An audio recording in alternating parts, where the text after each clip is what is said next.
In Syria today, international relief workers made it to the besieged city of Homs to evacuate some of the wounded. The Syrian army continued to fire rockets and mortars, destroying house after house. Human rights groups say 64 people were killed today while trying to escape the attacks. The one man who could stop the bloodbath is Bashar al-Assad, but the dictator seems determined to crush the year-old rebellion against him, no matter what the rest of the world thinks. Today, the European Union hit Syria with new economic sanctions, but what about the U.S.? For that, we turn to Wyatt Andrews in Washington. Wyatt? Scott, the president has forcefully said Assad must leave. The White House has even threatened unspecified additional measures if he does not.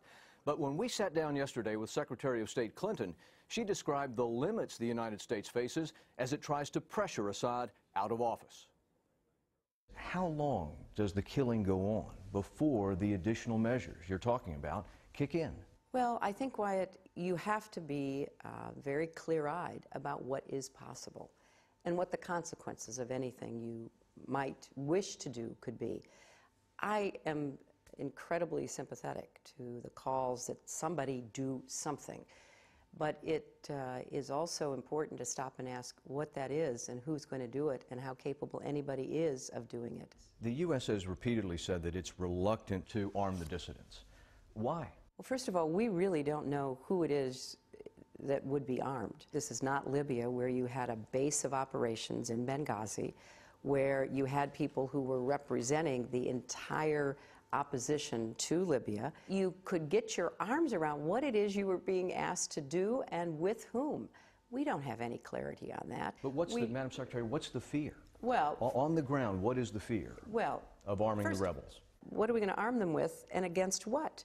You're not going to bring tanks over the borders of Turkey, Lebanon, and Jordan. That's not going to happen. So maybe at the best you can smuggle in, automatic weapons. Where do you go? And to whom are you delivering them? We know al-Qaeda, Zawahiri, is supporting the opposition in Syria. Are we supporting al-Qaeda in Syria? Hamas is now supporting the opposition. Are we supporting Hamas in Syria?